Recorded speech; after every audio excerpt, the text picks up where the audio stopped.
one's a great feat still. That's something that like is an underrated thing for artists to know. You know those ones? Like, hold on, let's going see. back to the same city is Does crazy. that watch fit? Okay, I was gonna say, you know what they say about watches that don't fit, right? What about it? You didn't buy it. Fit, but it's pissed. You know what I'm saying? Every now and show. You know what I'm saying? You ever seen a music? By 50%. Oh, 15. Oh, look at my director's producer chair. Macadelic, take one. Yo, You thought I wasn't gonna earn my money? Nah, I'm not here. at least he's earning it. for the handouts. So guys, man, give me my 50%. I heard they put a I go play hand in. PS5 in the other room, you know? Whatever you need, man. I'm here. All right, so it's a Macadelic podcast. I got Roney today. What's going on, Roney? Come on, we here. Big, don't get close shit, mongoose shit, you know what I'm saying? We're active in the city live. So, yo, we've been linking up a little bit, right? I couldn't make it to your show last night. You did one in Belleville. How was that? It's crazy stuff. Every time I do it in Belleville, it just gets bigger and bigger. How many times This have is you... like my fourth time doing it. Probably third, but third or fourth. It's crazy. We can't even remember, fam. Like, Yeah. You know what I'm saying? But yeah, we keep going back, and it's, every time it's better. Dude, that's so sick that you're like we were saying before, like you're doing the same city multiple times now. Like they're coming back, you know? Like that's good, man. It's like having replay value on your shows. Mm-hmm, for sure. That's like an underrated skill. You know what I'm saying? Being able to go back to the same city and still sell out, because how much times realistically is someone gonna go to a show? You know what I'm saying? To see the same person. You know what I'm saying? For sure. So you have to be that guy or have a big enough fan base where there's people who missed it every time. You know what I'm saying? Either or. Yeah, man. Do you think you kind of set the wave for the touring as it goes for Canadian rappers, underground Canadian rappers? 100%. And the wave is not even fully set yet because no one's done it yet the way I've done it. But I'm seeing like people follow the footsteps and shit. You know what I'm saying? Like I'm seeing these little tours are popping up. Same venue, same promoters, same city, all of that. You know what I'm saying? Structured the same way. You know what I'm saying? So, but that's a part of what I wanted to do at this time. And like, you know what I'm saying? That's a part of my plan, fam. Like, you know what I'm saying? I can't do this shit forever. I'm not gonna live on forever. But the real people who know are always gonna remember like that wave that Toronto artists, Canadian artists have right now, touring around Canada and going to these little cities. We're only started that. You know what I'm saying? The fans from those cities will remember that. To the point where there's shows that are happening like in certain cities, and because they know that I'm the guy that's going there, they're asking the promoter, "Oh, is Roney gonna come?" My name's not on the flyer. I'm not associated, but they're like, "Oh, is Roney gonna come?" Right. So it's like I own that place, like that venue. It's like Yeah. when they hear a rapper's coming from Toronto, automatically think of Roney. So that's what I'm trying to build, that legacy. You know what I'm saying? Yeah, for sure. No, that's amazing, bro. Because I haven't seen an artist do it on the road as crazy as you have, you know? It seems like, why do you think you're able to do it and other rappers can't? Because I connect with the fans, man. I feel that's what it is. So I connect with the fans well. Like even when they DM me and shit, I'll talk to them. You know what I'm saying? When I'm at the shows, I try to fuck it my hardest for them and shit. So they're always hearing about it. Like this guy shows mod. It's modest life. It's modest life. And then Yeah. I've been doing this, man. I'm very consistent. Like you know what I'm saying? The amount of hits that I have, quote unquote hits, where you're looking at, you know, Canadian standards or Toronto standards or however you want to view it on whatever scale, it's a fucking hit. You know what I'm saying? It's a hit on us scale. You know what I'm saying? Like, Definitely. I have hits, live hits, you know what I'm saying? Gold plaques, you know what I'm saying? Multiple plaques. So these things all just transfer, fam. You know what I'm saying? Like, this is like, you can't just go in the studio and think you're going to record 10 songs and get 10 hits. You know what I'm saying? Mm. You might have to record 100 songs to get those 10 hits. But I'm recording those 100 songs. And you don't only have to record them, you have to drop them too. I'm also dropping those 100 songs. You know what I'm saying? So I think that's what it is, though. I've fallen in the footsteps, just to pause you there, I've fallen in the footsteps of people like Vibes Cartel and shit. Future. I'm Future. Like, I'm the future of Toronto. I'm the Vibes Cartel of Toronto. Remember they used to say I was Chief Keef of Toronto back then? I'm not the Chief Keef of Toronto. Toronto and Chief Keef from here are different people. I'm more like Drake, Future, Vibes Cartel. I'm not Jay-Z. No. Jay-Z hangs it up too early. These guys have a problem with hanging it up. They're addicted. You know what I'm saying? So Yeah. they're always going to be dropping. They're always going to be doing that. That's how you get hits. You know what I'm saying? I like that. That's dope. Do you feel like you're underappreciated in the Toronto rap scene? In a way. Or like you don't get the flowers you deserve? How do I say this the right way? Like, Like, I know what you're trying to say, fam. Yeah. It's like, the reason why I have a hard time with answer is because, yes, I feel under. Yes, you could say that, whatever. But with the fans, no, and with the people, no. And the thing is, it's all theatrics, fam. It's theatrics. It's a trick. So even the people who we might look at like, okay, there's a Sickppl or a fucking this, and you're like, oh, why isn't this person posted this guy like that? Da, da, da, da. They give me my flowers in the DM. They all show me my love. Da, da, da. So whoever's not posting me or following up on making sure that I'm being promoted on the forefront of Toronto rappers, they still know that I deserve my flowers. They still message me my DM. They still, you know what I'm saying? So it's kind of hard to say. It's like, to the outside looking in, you might think no. If you're a fan, you think yes. If you're anybody in the industry, you're like, you might not like it, but you're like, this fucking Roney guy. Yeah. He keeps doing what he's doing. This guy doesn't stop. How is he transferring generations? My music is going generations, man. I'm having 12-year-olds at my show. Yeah. That's crazy. I was rapping when I was 15, Where 16. their mom listened to you and stuff. That's crazy. Yeah. Moms and grandmas. And I've seen it. Do that, fam. It's crazy, man. I've seen it. I've gone on tour with you, bro, and I've seen it firsthand. Like, you'll have 150 people outside for a meet and greet, bro, and they're bringing their fucking ute with them, and they're like crying when they're walking up to this guy. Like, that's an amazing feel. That should be not many people can do that, especially where like the people will put you in the Toronto rapper category, but you're bigger than that. You know what I'm saying? Like, you got hits, you're on tour, you know? Certain guys that are Toronto rappers are on a lower tier than, you know? I feel like you should get your flowers more than you. No, for sure. They need to be promoting the flowers. That's what it is. But fam, that's just how the world works sometimes, my nigga. Like, a lot of things are like structured to a certain trend too, so people follow whatever, but they wait until something happens to you, you know what I'm saying? Now your followers gone up. All these people knew you before. Don't get it twisted. They knew you before. They just didn't follow you. They just didn't like your shit. These vlogs knew you. They all followed you. They just didn't post it. But when something happens to you, now they're all posting it. Now they're going to actually list the accolades. Like, oh, yeah, he did this, that. Then you're like, where was all this shit before? For sure. So it's like, you kind of can't really get too cheesed or worked up about it, fam. It is what it is, fam. It's just how the world works. You know what I'm saying? When it's your time to shine, you'll shine. Yeah. You know what I'm saying? What did it feel like when you first started rapping and you first saw money coming in from art? You're making art for people and you're getting paid for it. What was that feeling like? It's a blessing, fam. I just fucking thank God, fam. It's all due to God, you know what I'm saying? I'm a big believer, right? So right away, I just give my thanks to God, like, fuck, you know? But I always kind of, like, at a point of life, there was a point I reached, fam, where it's like, I kind of knew I could get anything kind of I want, you know what I'm saying? Mm-hmm. It's just a matter of time, you know what I'm saying? Kanye West said it best, you know what I'm saying? This is one of my favorite quotes. It's not that I'm not right, it's that I'm not right now. You know what I'm saying? I like you know what I'm that. saying? So let that ponder in your head, you know what I'm saying? So I like that. you're like, yeah, fam, it's always been like, I always kind of, once it started coming in, because the first few years it wasn't coming in, but by the time it came in, I kind of was like, I'm born for this. This is me. Like, yes, I deserve this. I don't really feel, and I feel like that's a superpower too, because you don't get too, over yourself, and you're not moving too bougie with certain people. My people's kind of like, oh, Roney moves different because now he has fucking 6 figures or this and that. You know what I'm saying? No one can say that. Like, this guy moves the same always because I feel like I deserved it. Yeah. This was gonna happen no matter what. This is not something. I'm not surprised. Yeah. I'm not like, it didn't happen overnight too. I'm not so giddy about it. Like, oh my god, I got money. No, like I just. Of course I got money. You put in the steps along the way to allow that to happen, right? Mm-hmm. So talk about when you first started rapping, way back in the day. How old were you? Like before I even released videos, I was like 9. Oh fuck, eh? Wow. I went to this program. I was fucking like grade 4 hip hop literacy, and that's what put me on. To be honest, yeah. It was like a Regent Park program, Regent Park Focus, and like they taught me how to like structure bars, write a song. We recorded a song. I did my first track there. That was the first time I ever recorded. I was in the bottom of the building in the projects.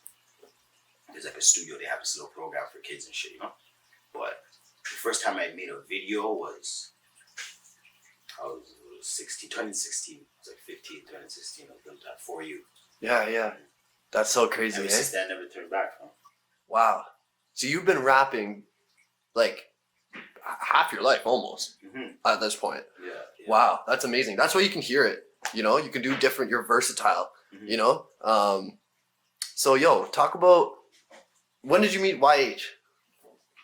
I was 5. You were 5 when you met him. I was 5 years old. Damn, bro. Yeah. He was 4. I remember. You guys like lived in the same building or did you go to school his building together? was like, cause he's from 605 and I'm from on River Street, like right on River Edge. So Okay. it was just a parking lot in the middle of us. Come on, pissed off. Yo, throw one of those. Throw one of those on the. Yeah. Yo, that's a great idea. Sponsored and brought to you by, don't get close and merchandising all the time. Closet merchandising Come on, man, all the time. Just know what it is, man. No, it's sick. Yeah, we met him when I was 5. When I moved to Southside, because I was born in Northside, right? Okay. Northside region, and then I moved to Southside when I was 5, and then I met him. That was like my first friend in Southside. No way. That's why he was in. So you can actually say you're still close with your fucking first friend. Yeah. That's crazy. Yeah, literally. That's crazy. And when we first met, like, we seen each other, we were chilling, whatever, everything was blessed, and it was like within a week or 2 we had a fight. You Yeah. know what I'm saying? So like he was already an op right away, like, oh, this not. And then the next 2 weeks, we're chilling again. Yeah, yeah. That's how our relationship worked for a long time, fam. Like when we were young, we used to fight all the time. Like there was times we're not talking, but like it's hilarious, fam, because we were little kids. We're like 8, 9, and 10. So Yeah. you show up to each other's house and shit and be like, yo, bro, come down, bro, and Yeah, talk. ride your bike to his You know fucking what I'm house saying? and knock Yeah, on fam, like, some funny shit, fam. You know what I'm Yeah. saying? Real shit. I remember one time he came to my house with Tyson and shit. R.I.P. TV, you know what I'm saying? He was like, yo, fam, fucking squash this beef, bro. Just come play, And then fucking, it's a funny story still. Then my deuce and them were gangster and shit, so they all went to go beat up this girl. And my mom all knew, like, she knew about, like, me and YH's problem. Like, they always knew, you know what I'm saying? Because Yeah. the way it is, it's like, it's very hood, fam, very family oriented. Like, Yeah. she'll watch me fight and shit. Right. Like you're telling your mom everything. Yeah, like, she knows she's there. Like she makes me. Bro, one time, my sisters made me fight this guy. They're like, oh no, go fight him right now. Why? You're like, Mom, I don't want to. This Just is- get your this ass is in real there. shit, Yeah. So they came out. They're like, you're coming to fucking squash the thing. They're like, yo, line up this girl. You know what I'm saying? Come knock on her door and we're gonna fucking crush her. He's like, oh, that's soft. So they told her like, yo, we're gonna get him. He's gonna go do that move for us. And I stayed at the house though. We went. He did it, knocked on. And you gotta remind you, fam, he's like 7, 8 at this time, fam. Outside late nights, running around the hood, doing fuckery, you know what I'm saying? Whatever, set up the bitch. She got beat up and shit. Yeah, it was funny, fam. I know we reunited, you know what I'm saying? Yeah, that made you guys Our stronger. last time we ever had a fight like that or anything was like, probably grade like 7 or 6.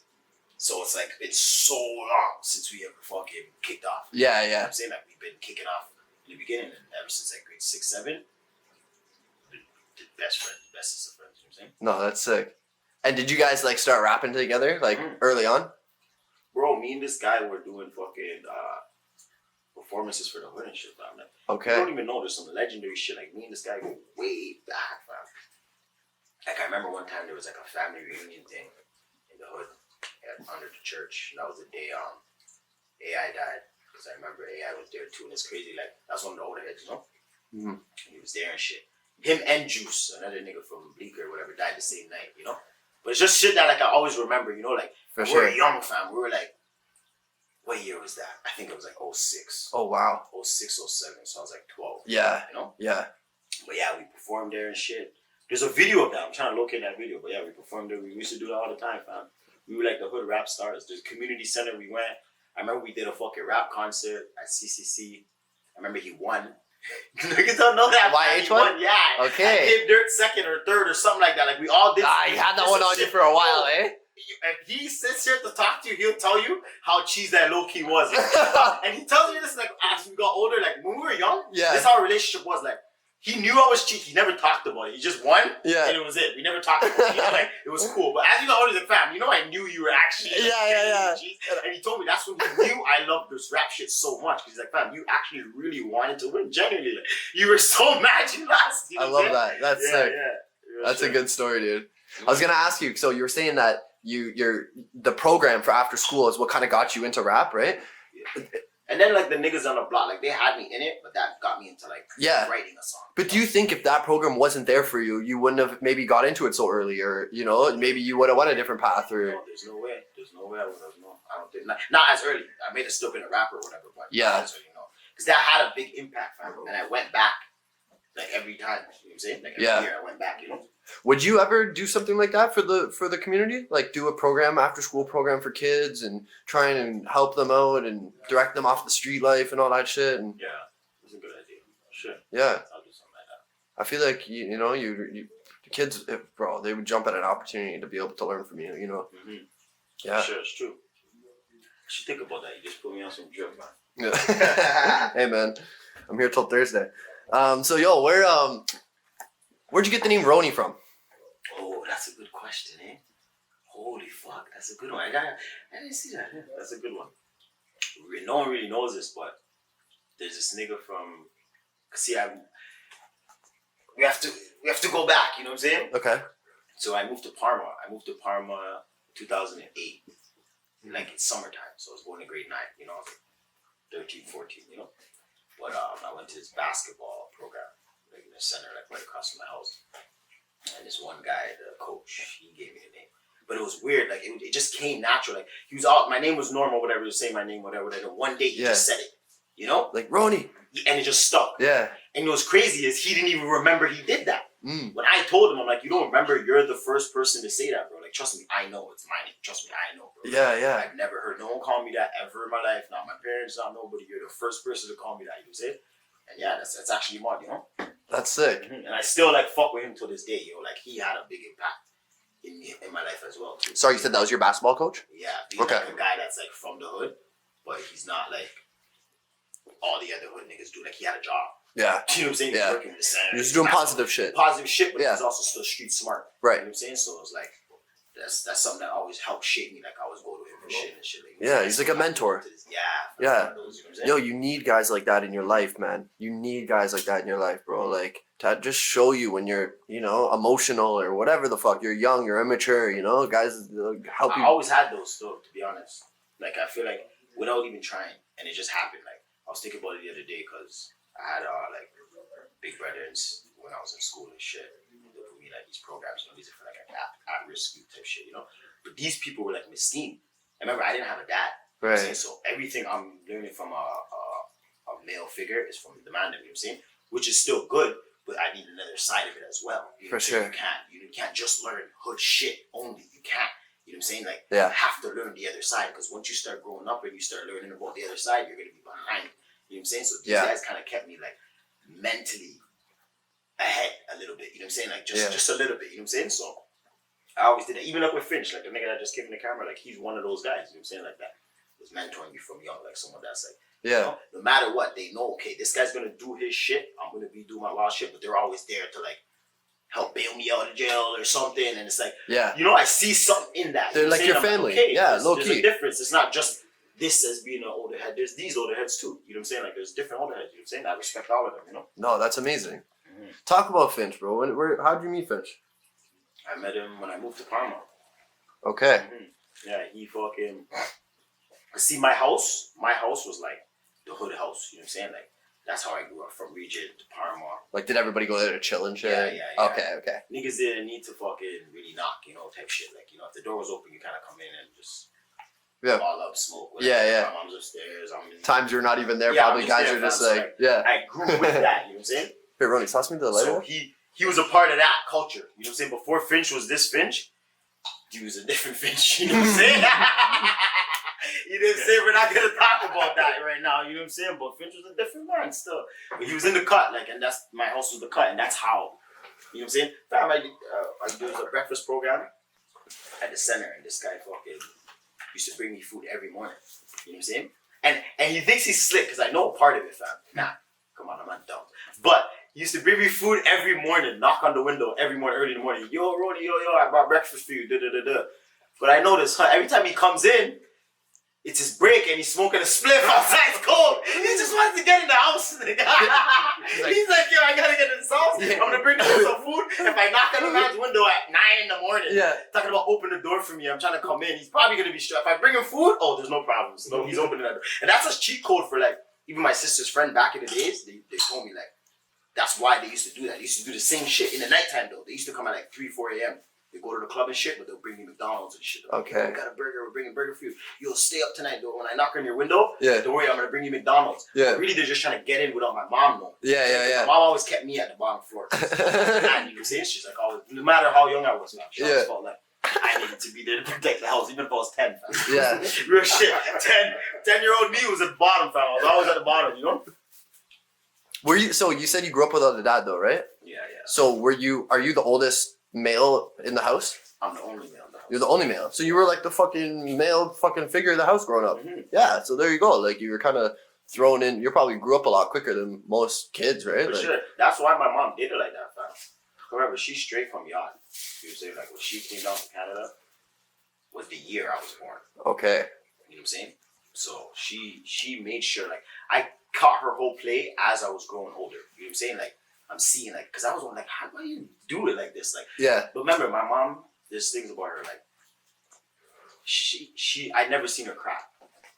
So she's a tough woman. She's very tough. Okay. So me growing with the one mom and all these sisters, oh fuck, all hell can break loose on this boy. He turn all types of ways. Yeah. So she would beat my ass. She would make sure she's on me. I was cleaning and doing dishes from young. For sure. She's paging me. Like I grew up, even though I grew up in the house with that, my house being the way it was, made it where it was like, I didn't need a dad to be a man. I was basically with a bunch of niggas all day, grown niggas that were teaching me shit. The same shit my dad would have been teaching me, Yeah. niggas were teaching me, you know what I'm saying? Like, so it's like, I kind of got the benefit of that from that. If I was just in the house just with women, I don't think that's good for a little boy to be in the house with for sure. all women just like that. You know what I'm saying? You're going to need to send him out with his friends and be like, yo, go fucking get some male influence, bro. Like, if you don't have a dad, that's not good, bro. Imagine this: you're a kid and you go and you get into a fight at school. It's one thing to come home and tell your mom about it, and it's one thing to come home and tell your dad about it. You know what I mean? Your mom's gonna be like, "Oh, are you okay?" Your dad's gonna be like, "Yo, go back there and fuck them up." You know what I mean? It's a different mentality, you know, like that, and that's why she was like that, because right. She had to be like that. Yeah. To be tough, you know what I'm saying? No, like for everything sure. she did, fam. Like even when we first came to Canada and all that, the way my house got the way it was, this was all due to necessity. You know what I'm saying? Like I went to children's J's, I've been all that stuff because they thought it was bad. They thought this is the worst thing for a kid to ever go through. You know? Right. But yeah, I remember, fam, an immigrant, poor. She moved to Regent Park. She don't even know what she seen Park and said, "Fuck it, I'm going there." You know what I'm saying? Like, you know what I'm saying? She didn't know nothing about that. You know what I'm saying? So it's like, fuck, it's hard. You know What year did your mom make it come happen. here? 94. Okay, cool. Mm-hmm. Yeah. Literally. And then you were born in 96, right? No, 94. 94. October. Oh, okay. That's like the ending, you know? That's right. Okay, sick. What were you like as a student? Were you like a little shit, or were you good at school? I was always smart. I was supposed to skip a grade. That's how smart I was. Say a word. Grade 1. Yeah. No way. Grade 3. So They're like, yo, no, skip grade 1 to 2. little Roney's doing really well. You know, we're gonna skip him to grade 2. I was too bad, man. But it's not like my badness is like mischievous. You know what I'm saying? So I was always doing like the little mischievous shit. Just always trying to break rules and fucking be the fucking class clown. I'm trying to be the main guy, main fucking character syndrome. Shit. Yeah. From I was young, fam, it's always been like that. You know what I'm saying? Like I'm with the hype. I was always with the hype and shit. You know what I'm saying? So Yeah. I was still when I got to high school, grade 9 was my best year. I did actually good in grade 9, and then everything else other than that, I don't know. I remember when I was in grade 1, every time my sisters would come to teachers, "Oh, today Talon's been a very naughty boy today." Every time I'm like, "What are you doing, snitching?" Like that's all they did was snitch, fam. They used to get soul cheese, whatever. My phone, his sister's coming to pick me up. I'm like, "Oh no." So yeah, I don't know. I was alright though. Like I wasn't doing the most, but yeah, I was getting suspended. I was pretty bad still. Yeah. Did you graduate high school? In jail. In jail. Yeah. Okay. So we'll get to that in a bit though. But so when did you start like thinking, okay, I'm gonna start putting out music, I'm gonna be a rapper, and then you start getting notoriety? This is around 2014, 2013. 2012. 2012, sorry. Yeah. I say 2012, yeah. Okay. That's when I really got serious stuff. What was What were you gonna say? Sorry, what was the first video that really got you traction? Stay Silent. Okay. And that was the second video I shot. Yeah. Dungeon Studio, Vegas. These are BlackBerry days. Right? Oh, DJ Vegas shot it. Yeah. Sick. He was big part of my fucking come up, fam. Say word. You know what I'm saying? Like, I always think, like, one day this story needs to be told about, like, Shout out Vegas. DJ Las Vegas, Yeah. Double Up, Yo, Media. He's still like, doing his thing, man. These people were big, fam. These people were big in my fucking thing, fam. You know what I'm Yeah. saying? We only thing everyone sees is Fynch, because Fynch was there too. But there's other people that were there, fam. It's just, you know, things happen, everybody goes their separate ways. But yeah, fam, these guys were there, fam. They were helping. They were willing to, like, Okay. wherever it takes. Like, I understood that they seen the vision, Yeah. so they're willing to work with me. Like, I'd get the cheapest person on studios, for instance, or like Yeah. sometimes they have to pay no studio, or like Yeah. free video, shit that nobody's getting. You know what I'm For saying? sure. So like from the jump, I knew like, okay, these guys help. So a lot of the tracks niggas seeing, people seeing all those videos, Mm-hmm. they only got produced because these guys did it for free and did certain things. You know what I'm saying? Diego, come on, we can't forget Diego. You know what I'm saying? Diego's a part of it. You know what I'm saying? Like he's DC Films. You know what I'm saying? Like he fucking helped my career, bro. Say word. This is real shit. Yo, Vegas, so he doesn't shoot videos no more. He does a podcast now, right? But he shot a lot of big videos. Mhm. Like a lot of them. He did Black Challenger. He's got plaques on his wall for music videos. He's a guy still. Vegas is a guy. Yeah. He's a guy. Legend. They forget about it. Underrated. Yeah. Underrated legend, so I can't lie. Facts. Yeah, put some respect on it. And he built Toronto rap. He's a part of it. Like there's just a couple of instrumental people. Because them times like Drake and them wasn't given like that level weekenders like the top tier. There was nobody that were Yeah. really attending to the local talent. Mhm. Guys like Face Films, bro. Face Films. How are we gonna forget about Yeah. Face Films, fam? You Face can't Films. forget Face Films. No, Why was Vegas. production even, fam?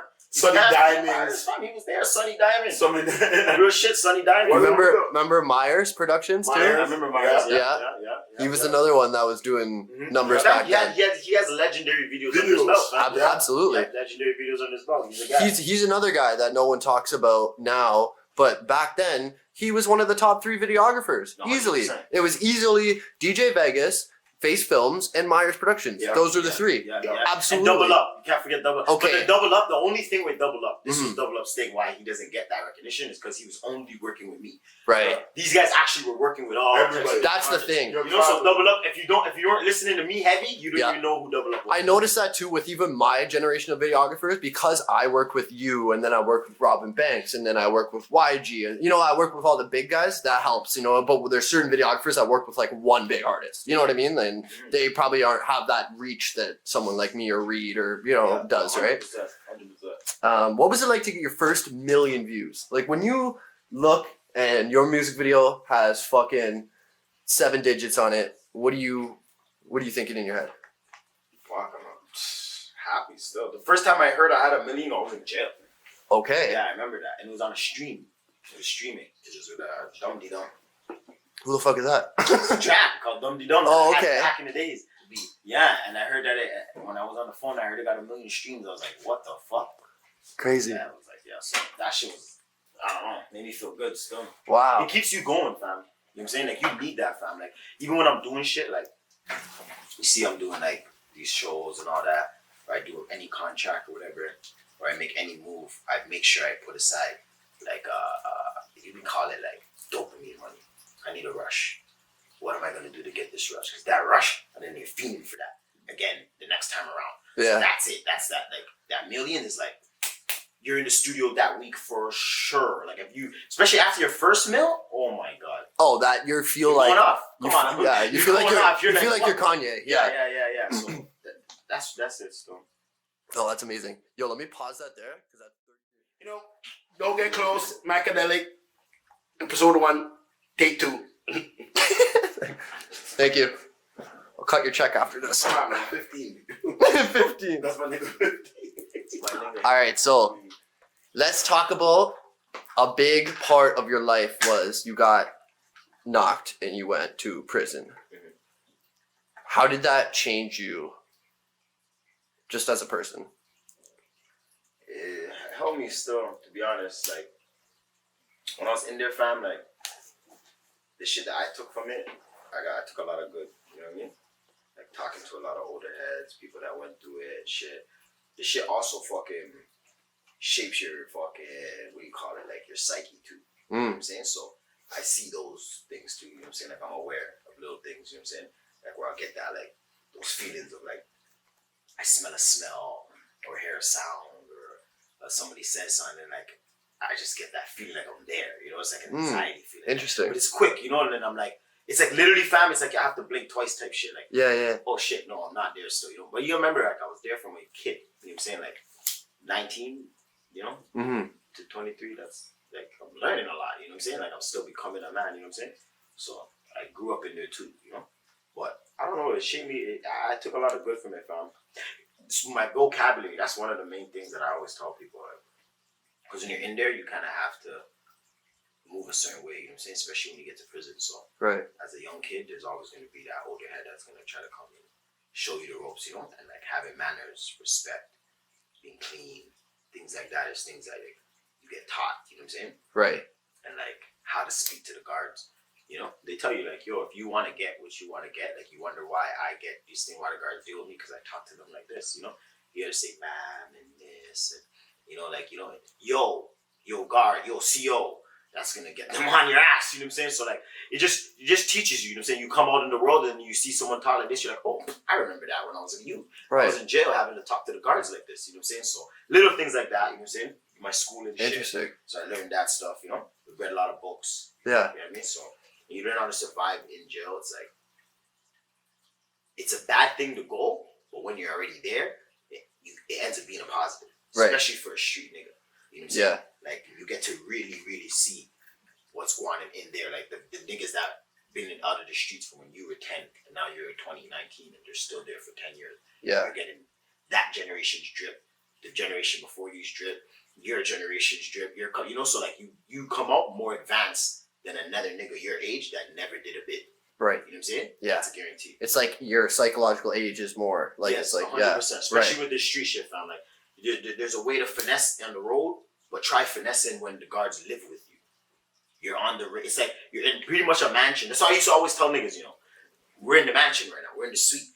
We got fucking 21 toilets, you know what I'm saying? Because the 20 cells plus the toilet on the range, you know what I'm saying? 20 rooms, you know what I'm saying? The 2 showers, like, this is a mansion, you know what I'm saying? Like, real shit. When you look at it like that, you're like, fuck, bro, this is a house. Might be a little overcrowded, but it's still a mansion. Like, literally, you know what I'm saying? Yeah. Like, so fuck you, fam. You learn a lot, fam. Like, and you just gotta dominate that part of it, you know what I'm saying? Like, once you get in there, fam, you'd have to make sure that you live your best there. There's someone in, I always tell people this, you know what I'm saying?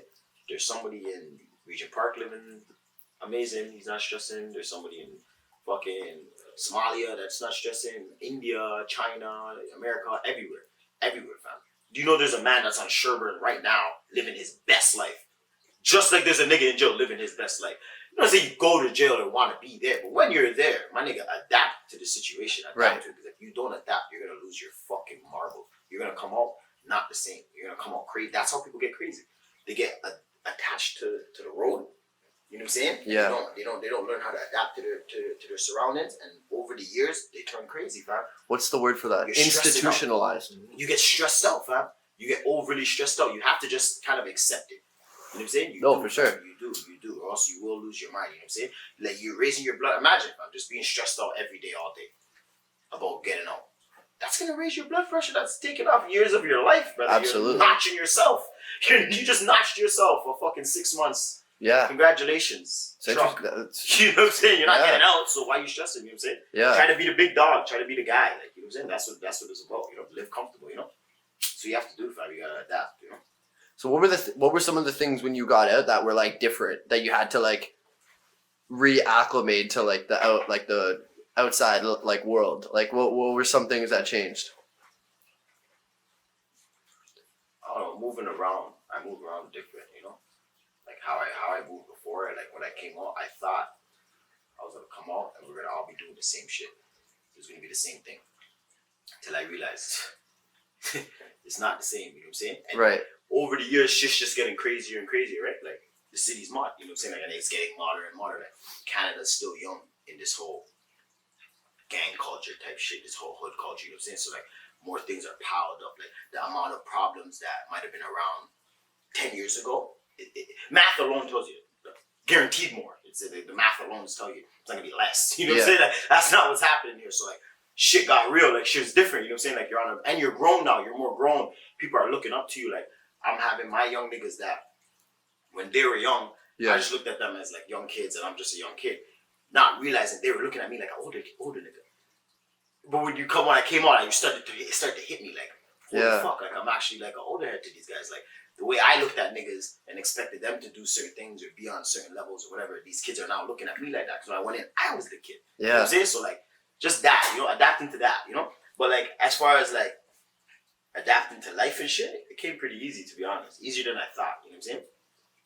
I kind of just, one thing, I couldn't really sleep with people. I didn't really like to sleep with people and shit. Like, you know, like, I'll sleep in the living room and shit. I feel like that was like a jail thing, you know? Like, I sleep with my girl and shit in the room. But then like, I got out of that, you know? Right. But like, in jail, I started to be like that, you know? And when I was in DC, I was like, kicking out all my cellies every time, to the point where the guards used to page me. They said, you gotta stop. They said, what are you doing? Because they wouldn't rat. They would be like, oh, I just want to leave. They're like, now it's fishy. Because why? Every time a new guy comes and we try to put him in your cell.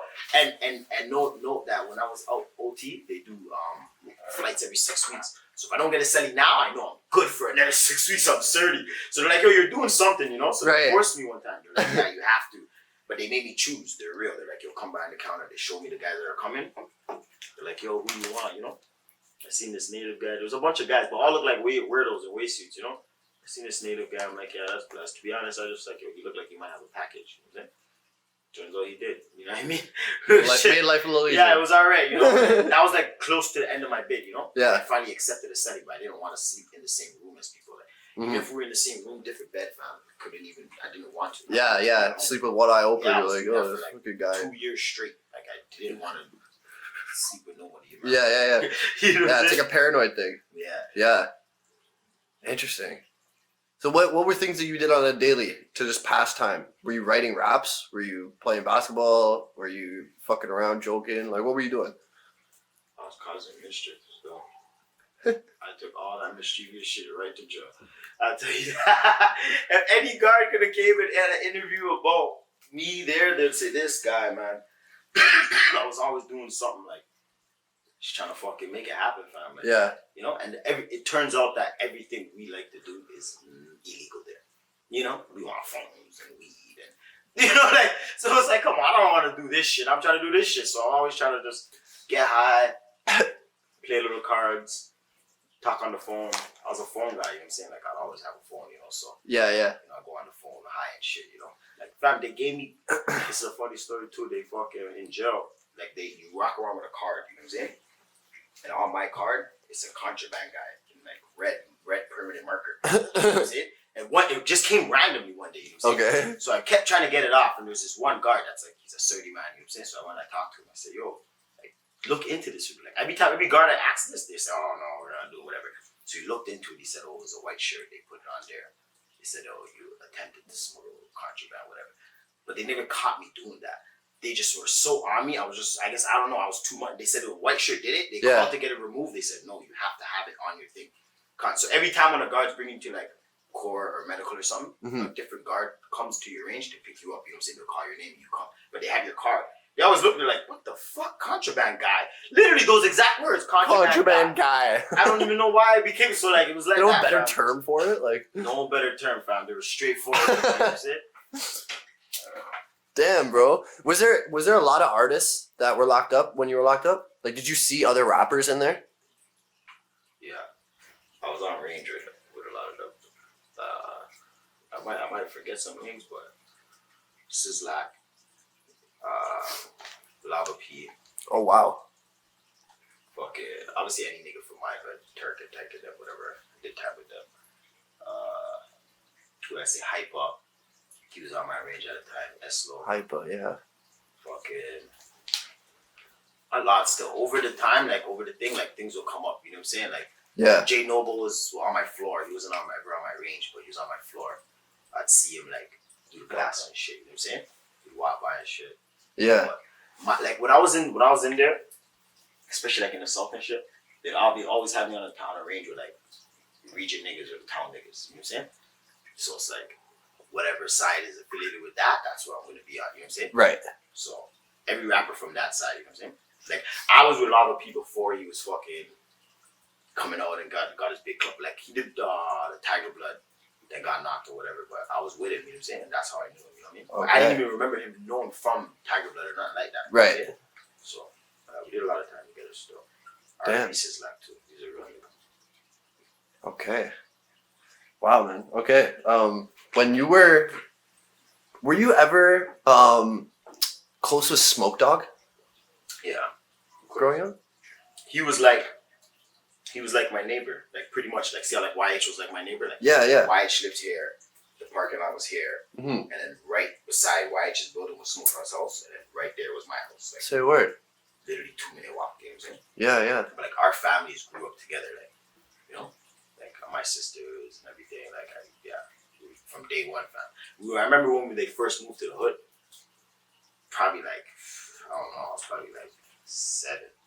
Yeah. When they first moved there, some shit 7 or 8 or something. I'm not young, you know. But yeah, that was my dog though. Okay. You guys never made music together? Yeah. Oh. Of course, we have tracks released on YouTube. Oh, okay. Yeah, that was before the glow up, you know what I'm saying? That was Right. Smoke Dawg before the glow up, you know what I'm saying? When he was fucking shy to rap and shit, you know what I'm saying? Yeah, that was before the glow up. Oh, so he had a different name back then. No, same name. It's just people didn't really take it in, you know what I'm saying? Because like you're rapping with me and YH and we already had a buzz. You know what I'm saying? So now you're just the guy on the song. You know what I mean? Yeah. But that shit like motivated him to keep going. You know what I'm saying? Like that's what got him into rapping. Like he wasn't even trying to rap at the beginning. Like when we were rapping, he was never trying to rap though. Yeah. That's why when I say shy, it's like we're always having to force him to rap. Right. He never wanted to do it. Yeah. You know what I'm saying? So we kind of got him into rapping. You know what I'm saying? That's cool. That's dope. Yeah. So when you saw him actually start to get notoriety, you know, and what do you think about that? I was like, that's crazy. Like, Yeah. To be honest, I was like, I didn't see it, fam. I didn't see it like I wouldn't have predicted it just because of the way I didn't think he loved it like that. I didn't think he really wanted to be a rapper. Yeah. You know Right. But once he started and he was going, I was like, wow. And he got way better. I was like, what the fuck? He was pretty sick. This doesn't even make, bro, it was crazy stuff. I was bumping the shit like, wow. Like, I was bumping it like, this is crazy. Like, he's actually a guy, you know? So Yeah. That's what I'm saying. Like, there's a lot of rappers. That's something that, like, and you're going to hear from my side on Smoke Dawg's behalf. You know what I'm saying? You're not hearing it from his side. But somebody who came in the game and started out not wanting to do it, wasn't the best at doing it, turned out to be one of the best. How does that happen? Consistency, word. He just kept going. You know what I'm saying? When he was rapping in the hood, niggas weren't going, oh, you should do this. Yeah, you should he's keep the rapping, one. You should keep rapping. You're the one. That wasn't the situation. Right. He was doing it on his own, just practicing. Just getting better. You think you wrote your first track and it's not that nice that you're shit. Are you high, fam? Yeah, go show a kid that never played basketball, tell him to shoot. LeBron James, when he first shot his shot, you think it was nice, fam? The form was horrible. Yeah, absolutely. Probably one of the worst forms you've ever seen in your life. Practice. You practice. For you sure. know what I'm saying? Yep. It's all about practice, fam. That's dope, man. So when you saw him doing his thing, were you ever like tied into the like movement, the Halal Gang movement at all? Just because you guys are from the same area? See, like, we were like, Halal Gang, we all created Halal Gang together. The first person to say Halal Gang was YH. Murder Gang. You know what I'm saying? That's what it was. You know what I'm saying? And in that same sequence of saying Murder Gang, niggas said Halal Gang at the same time. So that was supposed to be the movement. You know what I'm saying? Like, that was already supposed to be the movement. Like, we were already talking. I was talking with his bros and shit.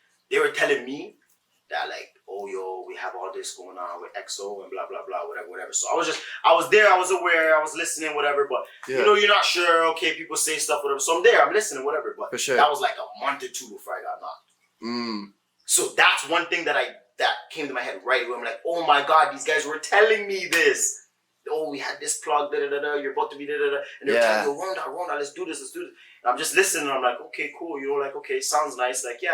But remember, we're all Cohees. That was during the raid, you know what I'm saying? So, like, things weren't as easy too. Everyone was on bail, house arrest. Everyone couldn't be together. So it was like, don't worry, like, yeah, we're going to get this bumping, you know? But then I got a breach.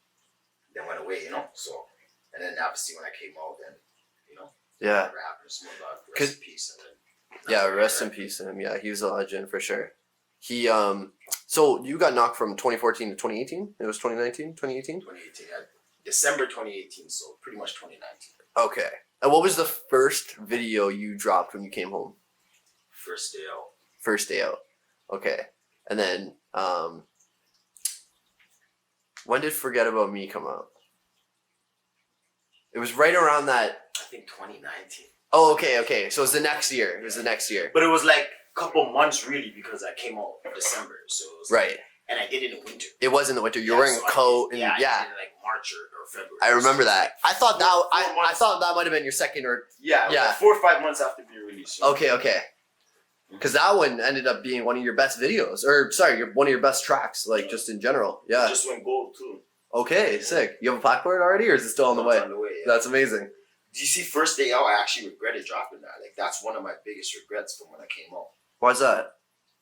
Just because I felt like I should have done something different. And I'm not even saying the song. I should have took more time in doing it. Like when I came out, I just jumped right into it. Yeah. See? Yeah. I just did whatever I got. Whoever videographer. You just rushed the fuck out of it. You know what I'm saying? Right. If I actually sat, talked to my peoples, called them, okay, I'm home, didn't post. Or I posted literally once I got a phone. The minute I got a phone, I took a selfie. I never ever take selfies. I took a selfie. Yeah, because I guess that's after the I was selfie. Like, right away. If I yeah. It's been 10 hours. You know what I'm saying? And I was already posting like that. I shouldn't have done. You know what I'm saying? Like that's something that like any rapper listening or whatever, like you ever go through some shit like that, whatever, you get out, take your time, bro. You know what I'm saying? It might take a month, 2 weeks. People don't need to know you're out right now. Yes. You know what I'm saying? So that I think, I could have executed it a little bit better. It got amazing views. It trended, the views, everything, but I could have did a better video. You know what I'm saying? Did a better track. You know what I'm saying? I had the track with Murder Beats.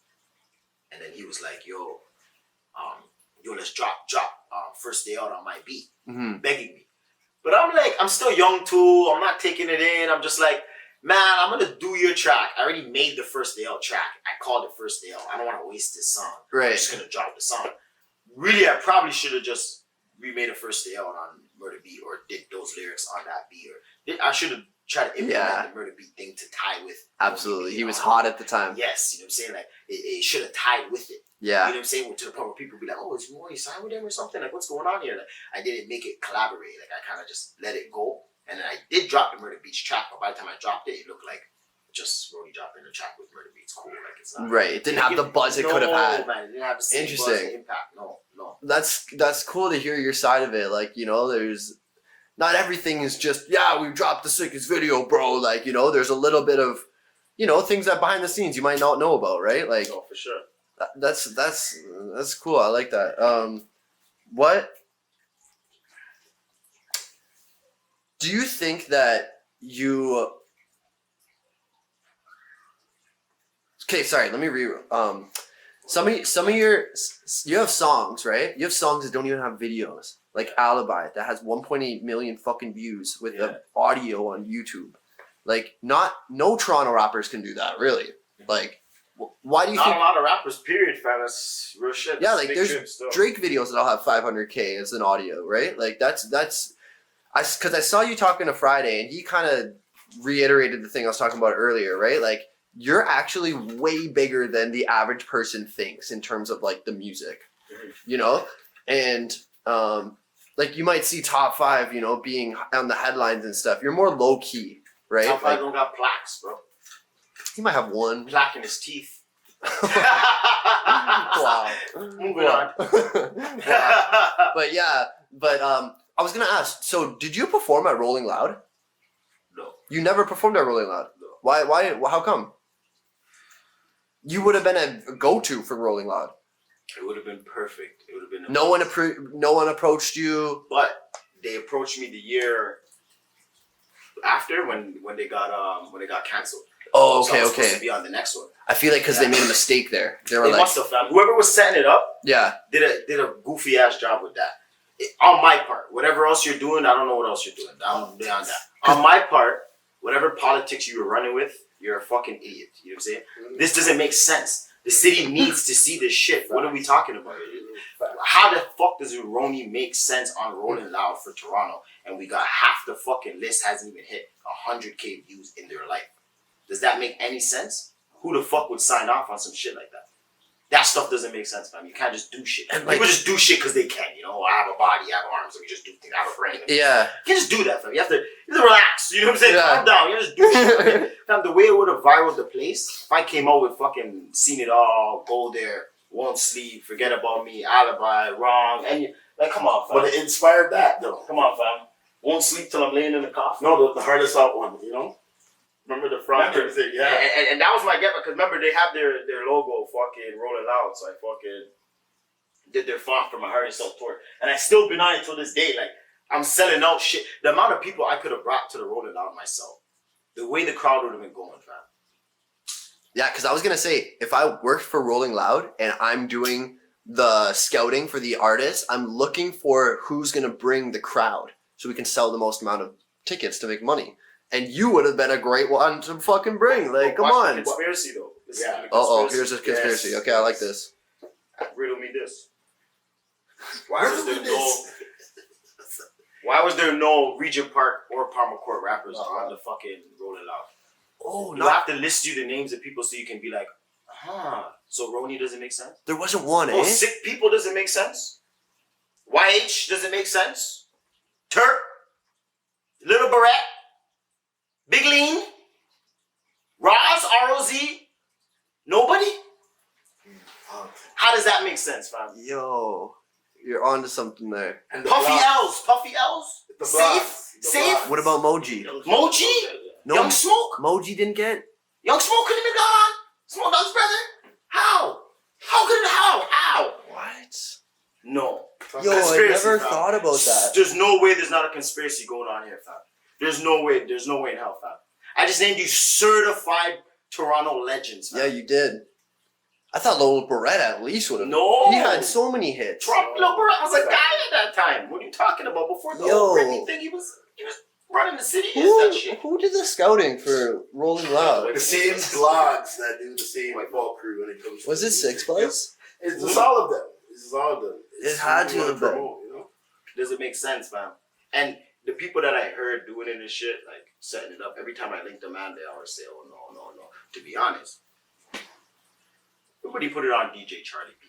That's right. So DJ Charlie, he talked to me. That's right. I forgot about it. He was supposed to be the guy that was doing the lineup. Does it make sense? You know But what I'm saying? look what. And it's like, that don't make sense to me too, because it's like, nigga, you fuck with me. Like, we talk on the internet and shit. We follow each other. Like, we're blessed. Why would you even think how does that make sense? But then it's probably bigger than DJ Charlie.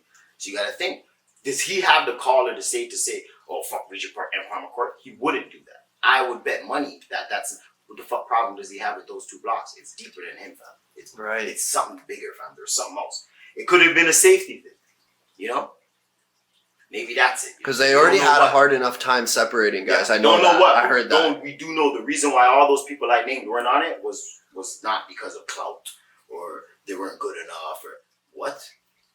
Come on, fam. Yeah. People that were on that list, we're not talking about the top people. We're not talking about the doovies and all those people. No, we're not talking about that. You guys belong on the list. If that was just the list and niggas got sloughed on the list, you just say, eat that thing when you accept it. Yeah. And you see all these other people that you're like, hold on, who the hell are you? Yeah. Who are you? And Yeah. how did you, I have to look you up. How did you get there? Yeah. And no disrespect. Don't know. I'm happy for you, but come Can on. someone pull That's up the crazy fucking work. list for Rolling Loud again? That's crazy work, fam. fam. It's crazy work, Playing fam. about all the time. It's crazy work, fam. Yo, I never really actually thought about it like that. And you're onto something, bro. There's got to be some type of conspiracy. It could have been a safety thing, but like they literally left out like 15 big rappers. Big ones, fam. Even if Like one of them. yo, listen. Even if the guys that were all left out, they could have put on Rolling Loud. Those guys alone could have. Like you, YH, Moji, Young Smoke, Puffy L's, Sickppl. All those guys could have been Rolling Loud, but then you just missed out on a huge portion of them. Like, what? That's crazy to me. That's interesting. That's very interesting. Doesn't make no sense, man. Doesn't make any sense. How is Big Lean not on Rolling Loud? Especially Big Lean, bro. He was really big at one How? point. His accolades are crazy. People don't like to talk about it, but his accolades are enormous, fam. Thank you, The bro. type of shit he was doing on an international level with these artists and shit has never been seen before. When it gets to the small names at the bottom, it gets bad stuff. I don't know what they were thinking.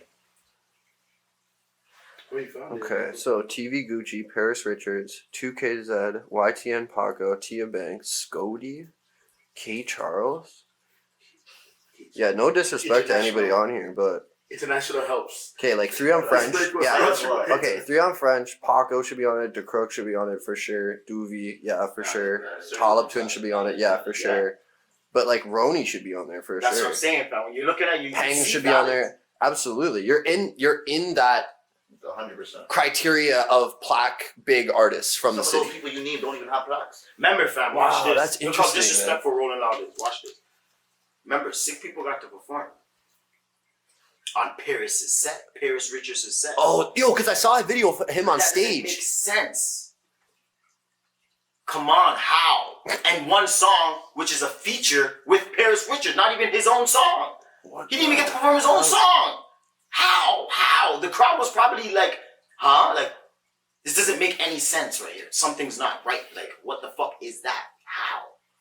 Yo, that is Doesn't weird, make sense, broski. huh? That's weird. Yo, one thing though is, no disrespect to Sickppl. Like, I think he's an amazing artist, but he's another guy that goes under the radar for some reason.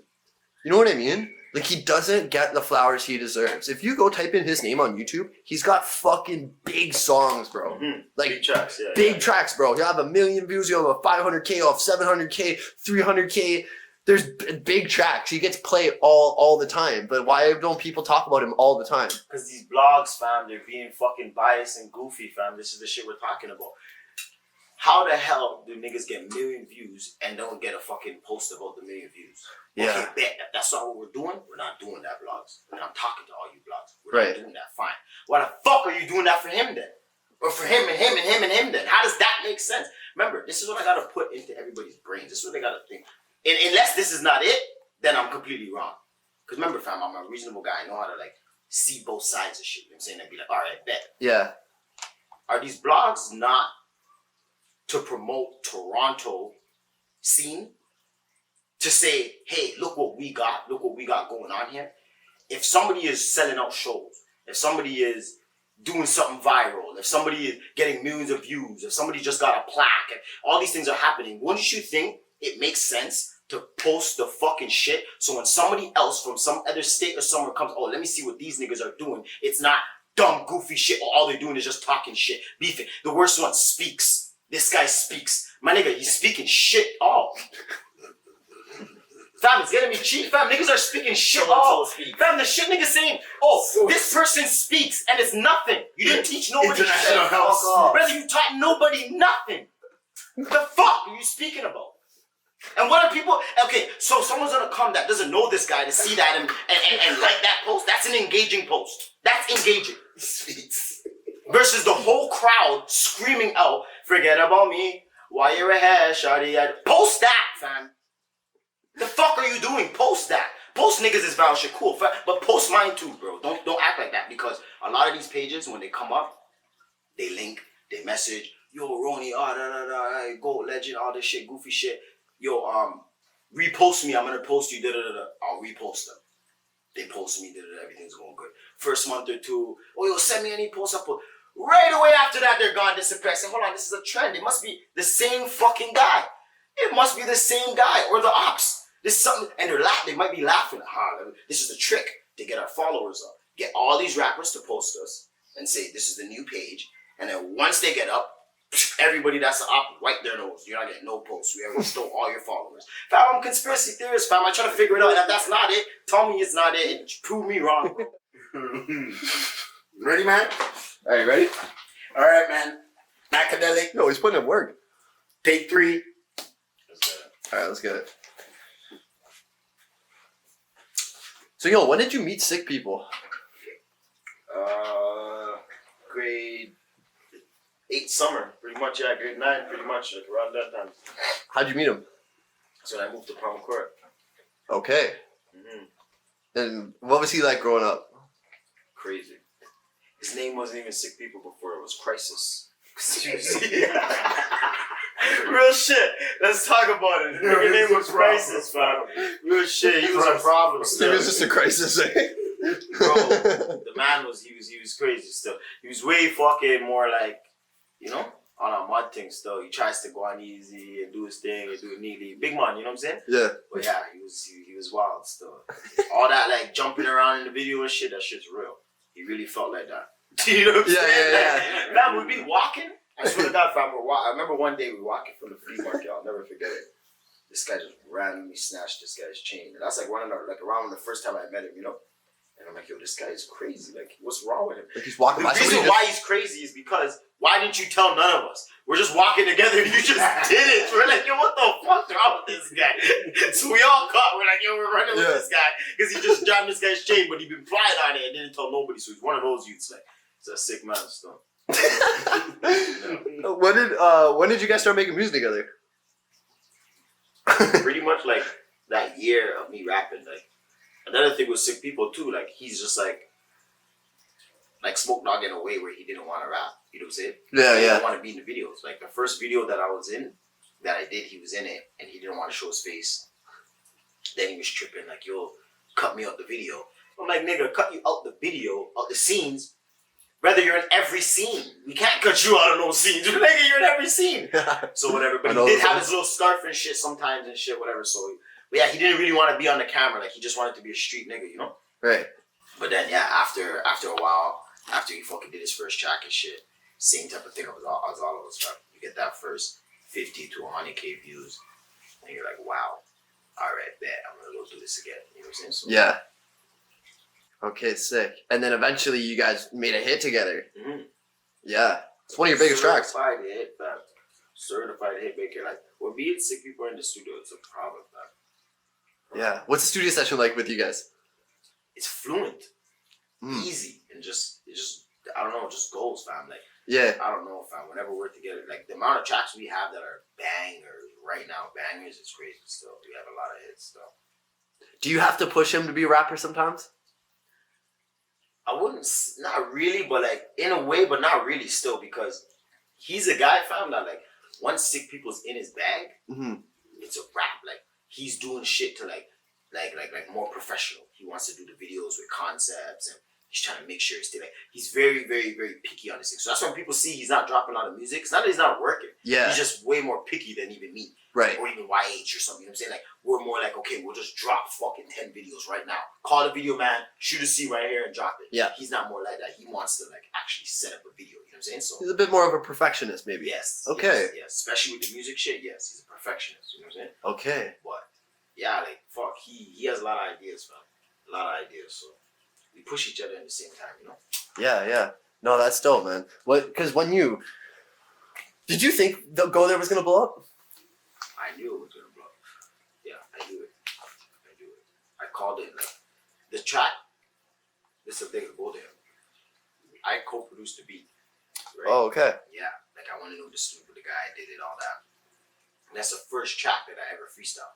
Right. Because I came on and everybody's always talking about this, like, oh, I just go in there with no pen and pad, you know. So I tried it out. That's the first track I tried it out, and that's how it came out.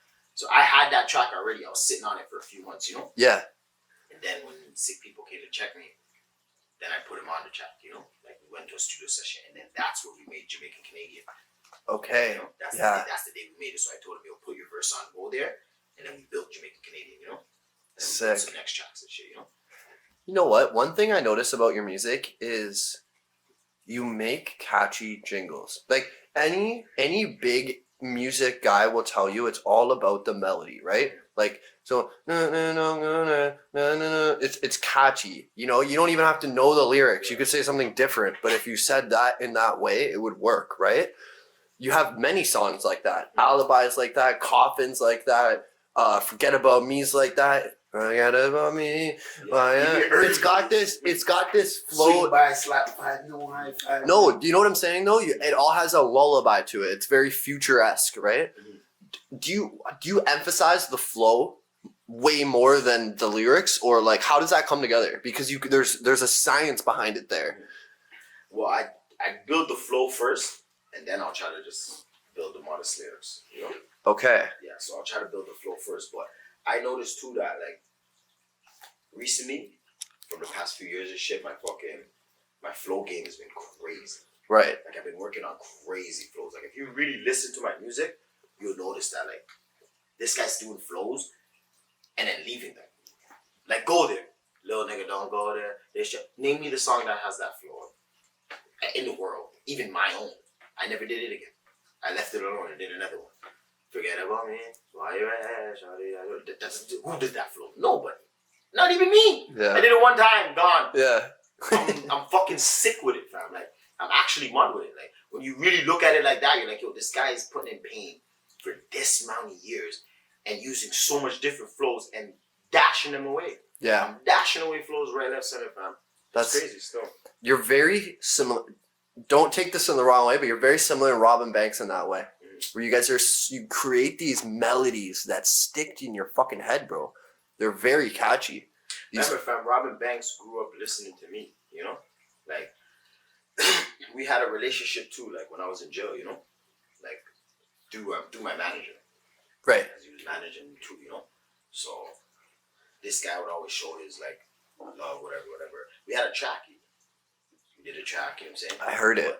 You know how it goes, you know what I'm saying? The streets are serious, you know what I'm saying? Of course. Yeah, we had a track even, and like, yeah, I can see that. When I was in there too, he was like, when I was coming out, I was always hearing that he was the guy, him and fucking Pressa, you know what I'm saying? Like, definitely. But I was hearing about Pressa more from like niggas, you know what I'm saying? Than I was hearing about this guy through like my manager and shit, and I'm like, what? Like, really? Like, you know? Then I put fucking, this is something too, I never tell nobody, you know, no one knows. I put my girl on fucking this guy's music, I was like, yo, go play this guy. I'm like, yo, play him for me, you know? Yeah. I hear it, you know? Yeah. So she's playing and I'm listening. And I'm like, okay, he's not bad, whatever. I'm like, all right, bless, you know, done. Yeah. Month later or two, she was like, yo, you know that guy you made me listen to, Robin Banks, I've been listening to this song and that song. She was telling me all this track. She's like, oh, I have this. She showed me a new track. And I was like, what the fuck? So I'm like, yo, he's nice. You know what I'm saying? Of course. So, yeah, like, and him coming from that, I always looked at that like, yeah, I had influence on that. Like, yo, let that be known. Like, yeah, like, you're a gold fam. Like, you're the guy. Like, you know, so. Yeah. Man, it's too bad that track never came out with you guys. It's too bad. Cause you guys are both like my friends, bro. Like me and him go way back, right? And like, but yeah, that would have been amazing, bro. Cause you guys are some of the best hit makers from the city, straight up. Yeah, that's good. Yeah, man. So, yo, does that ever cheese you a little bit? That politics that necessarily doesn't even involve you at all stops shit like that from happening? In a way, but like, Or does that ever?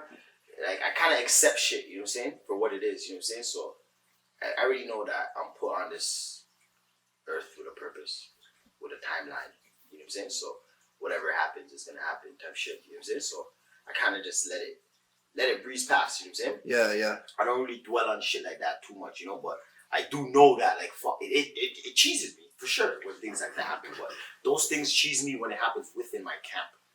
Right. Outside the camp, it's like, it's hard for me to care too much about someone that I don't know. You know what I'm saying? Like, makes sense. Yeah, like, sure. you know what I'm saying? Like, what could have been. Like, yeah. fuck what could have been. Yeah. What about what we had, nigga? Like, we had something and it broke. That matters too. You know what I'm saying? Versus what could have been. That there's plenty of people, brother. You know what I'm saying? Like, there's always someone like, oh, for instance, look at Drake. You know what I'm saying? Drake is the guy, whatever, Canada, whatever. Yeah.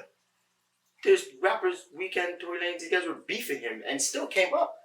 So it's like, you know what I'm saying? Like, it's not like, it's not like, you know, you don't need other people, you know, like, you don't need, like, it'll be good, it's blessed, don't know, but if you can't rock with somebody because of it, take it as God's plan, move on, brother. Maybe it happens one day, maybe it doesn't, but you don't press it.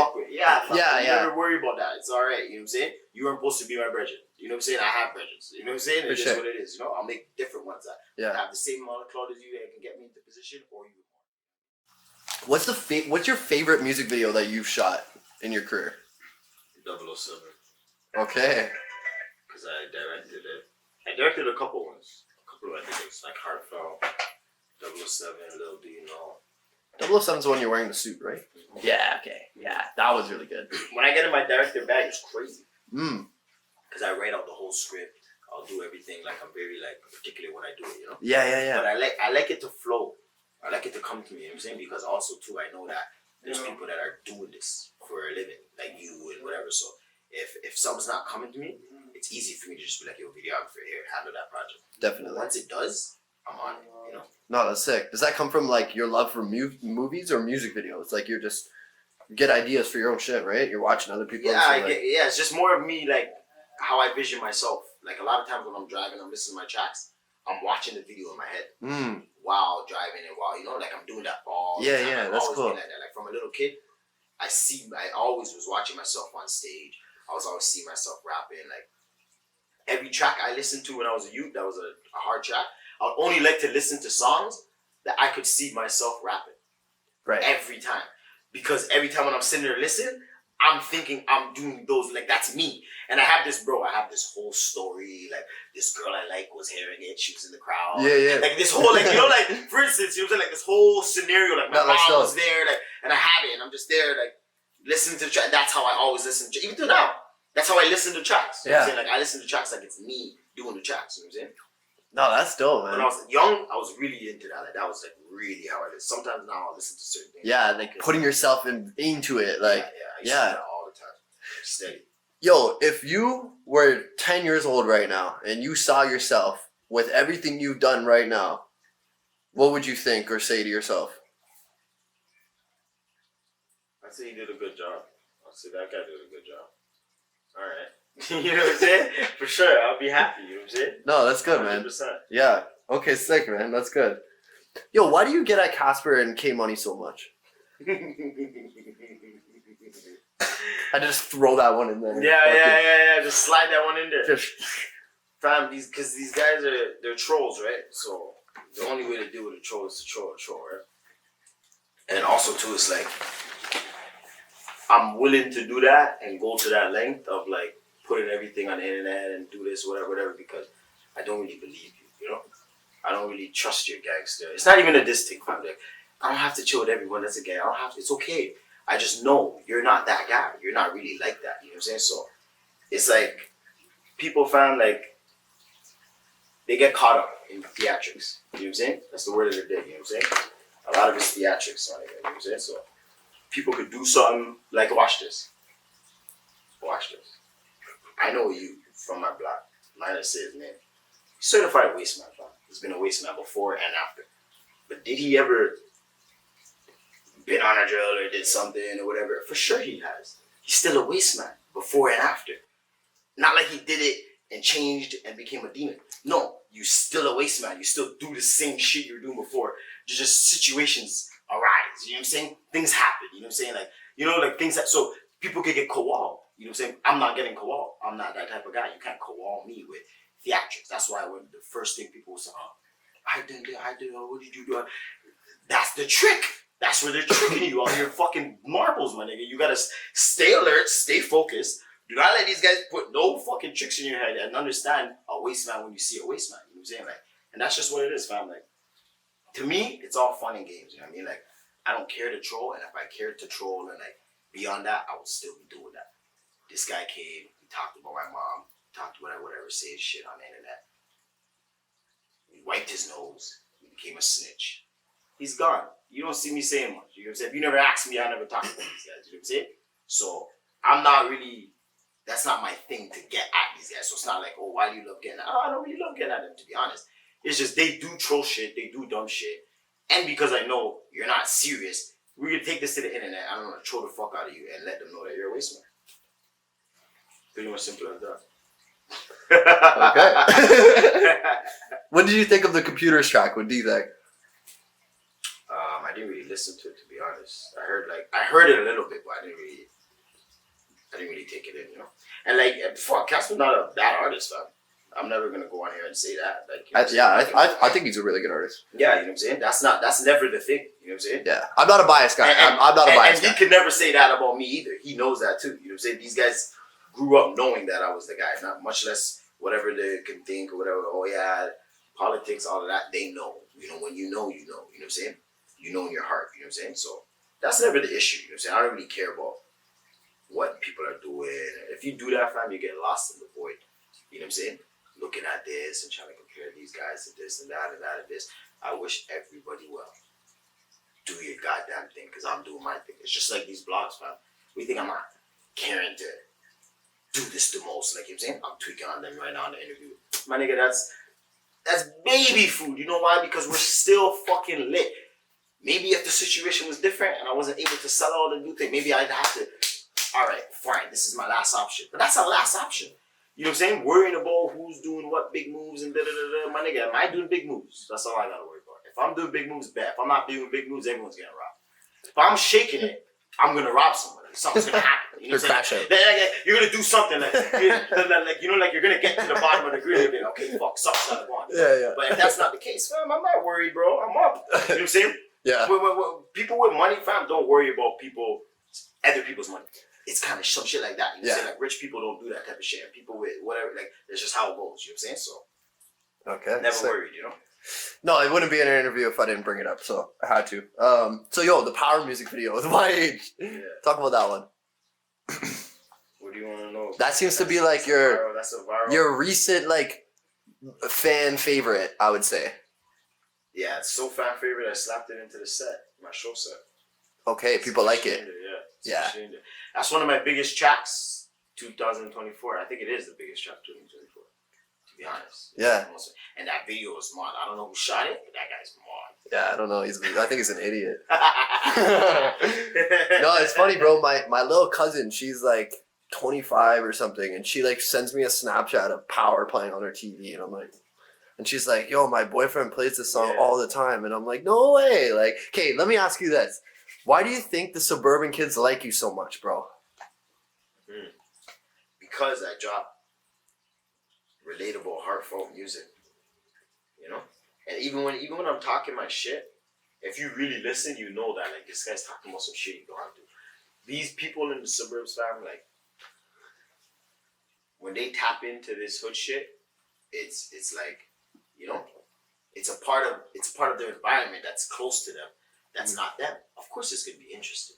You know what I'm saying? Yeah. So that's why people, these suburban, that's why. Because For sure. it's like anything. You know what I'm saying? You're gonna watch videos and movies about certain things that's, you know what I'm saying, that's gonna interest you because you're not seeing it every day. Yeah. That's just how it goes, you know what I'm saying? So, but these kids, they like to hear that somebody's actually going through the shit that they're hearing about or they're seeing on the internet or, you know, from the States, from BET. They're like, yo, this is really what's going on in the hood? Then they listen to my music and they're like, oh, fuck. Yeah. This guy's really spitting that shit that we hear and that we're talking about in the movies. This is the same type of shit, and they relate to that, fam. They love that. Because that's why they listen to it. They don't want to listen to it. Just as much as a hood nigga's going to be like, yo, we don't want to listen to this guy because he's not really about that. Same way a suburban youth's going to put that shit on you, you know. Oh, yeah, Roney ain't living that life. I'm not listening to no more. And rightfully so. If that's the case, rightfully so. Stop listening to that man because you want authenticity. Yeah. That's just what it is, fam, right? No, that's dope. That's dope. Talk about the track. What was it called? Oh my god, sorry for fucking this up. Six Fathers with Moolah First. See, the thing with Moolah First. How did that come together? Yo, Moolah First, bro. Moolah First was moving like Moolah Third. Let's start there. Because, let me take a sip. Don't think I'm Moolah Third. That's what happened. He redeemed himself. He's my boy. You skipped the second, Moolah second, eh? You went the right. No. He moved like Moolah Third with that move because he got a verse from me, then got a verse from Hoodlum, knowing that me and Hoodlum don't really fuck with each other like that. And especially from what he knows. You know what I'm saying? Like, me and Hoodlum be talking to each other, bickering, kicking back. But that's not, from far as he's concerned, he doesn't know none of that. You know what I'm saying? So, for him to go and take a Hoodlum verse and take a Roney verse, slap it on a track and release it is crazy work. You know what I'm saying? Like, you guys had no idea this was happening. No, we had no idea. None. So he catfished both you guys. He just catfished us. I see the track. I said, oh my god. I put on the comment, this is plagiarism. I said, yo, what the fuck? Yo, Third, what up, Brody? Yo. You know what I'm saying? I was like, fuck. But then again, I was like, you know, I see both sides, like I said. So it was nothing for me to put him back to Moolah First and just be like, all right, you know what? I even messaged him. I said, you know what? Add me as an artist on the thing so the numbers on my Spotify show. That's it. Fuck it. The track's already. I'm not even gonna tell you to take it down. Yeah. Because I looked on the internet, they fucking loved it. I was like, what the fuck? They loved it. I didn't see no bad review. I said, holy fuck, they love this track. I said, all right, bet. Yeah. I didn't even think it was the modest track. I didn't even think I went the modest. I did the modest. I didn't think it was so mod, but The concept of the idea. they thought it was crazy. So I was like, you know what? He's Moolah First still because he had a genius plan. You know what I'm saying? All right, bet. The plan is He had to catfish you to get the vision. Yes. Yeah. To pull that one Yeah, to pull that one off. Which is why we're angry. Hold on. Honcho Hoodlum, could you come in, please? You know what I'm saying? He probably knew, like, yo, if I ask this, it's not going to happen. Yeah. If I do it, I could probably get away with it. You know what I'm saying? Yeah. And, like, he's lucky he's dealing with me, fam. Like I'm a guy that doesn't like. I'll see sides of shit. Like, is it that serious for me to wild out and start a whole problem over a fucking verse that I already like? Come on, man. Yeah. That's doing numbers. That's getting good reviews with a guy that's literally not even my op like that. It's not even like that. You know what I'm saying? Like, it could have been worse. You know what I'm saying? So it could have. Yes. It could have been worse. I mean, it's still Could've been helping an you in a actual way. Goof bitch. Yeah. You know what I'm saying? No, for sure. Then it would have been a different story. You know what I'm saying? Yep. So like, I was like, you know what, whatever, man. Like, you guys want the clout, just take it. You know what I'm saying? Fine. Yeah. Verse, you got it. Hey man, that shows your maturity right there, bro. Fuck. Yo, talk about Tyke and Turk, because these guys are like legends from your hood, and especially from my generation, right? Like the early '90s kind of generation. Like, yeah, just talk about those guys and like, cause they're legends from your hood, bro. Yeah, fam. These guys fucking grew me, fam. Like, you know, like when I talk about all that shit, like my house and shit, like they were the second generation to that. Okay. It was the point blank niggas were there at first, you know what I'm saying? And then all that beef happened and shit, whatever. You know what I'm saying? That shit that was in the Regent documentary, a lot of it's fucking ridiculous. Some of it's cap too. That's just crazy. But yeah, these niggas were there from I was like, from as far as I can remember, fam. Like I've been known that. Like my family and Tyke's family is very, very, very close. You know, like we're like damn near cousins. You know what I'm saying? Like that's how deep it is. You know, like his mom and shit. Like we're very, very close. You know, so yeah. And then Turk, we're very close. You know what I'm saying? Like, and then me and Turk started fucking with each other a lot too as I grew. You know what I'm saying? Like just like on the side and shit. You know what I mean? And like yeah, fam, these guys are legends, bro. Like you can't say Regent Park and forget them. It doesn't. That doesn't make sense. It doesn't make sense. That wouldn't make sense. You know what I'm saying? And they're like, fuck, fam. Like, these guys are real niggas. You know what I'm saying? Sturdy guys. You know what I'm saying? Like, they taught a lot of niggas the real deal of the streets. You know what I'm saying? Like, fuck, what can you say? You know what I'm saying? These guys are legends, fam. OGs. You know? Yeah. Who's some of the other, like, most legendary people to come out of Regent Park? Because there's a few. Troubles. Okay, Troubles. Anyone who knows Troubles fucking grew me too. Like, he was like the first old head that I remember teaching me shit. Okay. Yeah. And Yo, what do you think of the trade? Luka to Lakers, Anthony Davis to the Mavs. doesn't really make sense. You can't trade Luka Doncic for Anthony Davis. Why? Because that's what I'm saying. That's why there has to be some sort of conspiracy going on with the league, bro. Because why the fuck would you trade Luka Doncic for Anthony Davis when you have the whole league to trade for him? Who couldn't you have got? Wemby. You know, Jokic. Maybe Giannis. Do you want to know what the conspiracy is? Zion's gone. All these guys are gone. Do you want to know what the conspiracy is? It's that... So there's two things happening. One, NBA ratings are down. Yes. So the executives created a plan. If we get Luka over in the Lakers, and the Lakers are the best team again with LeBron, our ratings will go up. LeBron has 46 national games, the most out of any team player. They play on national television 46 times during the year. No other. So if you put Luka there with him, it creates. Yeah, I see that part. You know what I mean? Because you do know the NBA ratings as the league as a whole this year are down like 50% or something crazy. Where the NHL is up, the NFL is up. And it's because the refs. Well, it's a bunch of shit. Do we have to talk? Yeah, a bunch of shit. But for injuries, me, it's the refs. The injuries. For me, it's the refs. I'm tired of watching the refs. I get stressed out. You know what I'm saying? But this is the thing. What I think. I think that doing all of that, that still doesn't make the Lakers a top contender. So okay, you're doing all of this for them to win. Win what? How much are they going to win with Luka Doncic, LeBron James, and a bunch of bums? Big Monting, fam. A bunch of bums. As far as it goes right now, because watch this. We are dealing with Anthony Prone. We are. So it's not like... But as far as we stand right now, Dallas is in a better position. But, and pause, no didn't on that one, because position, you got to. But... I didn't even think of it. In the long run, this works out better for the Lakers. Because now you have that star. You know what I'm saying? The Lakers is a franchise that needs that. Like, you need to have that star.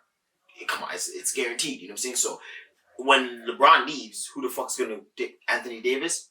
He's an all-star, but he ain't a star. There's a difference. You know what I'm saying? Between an all-star and a star. Mhm. So getting Luka Doncic gives them that. Okay, now we have that. So Yeah. they're pre-ing money, fam. They're pre-ing money. They're gonna be like Dallas was, you know?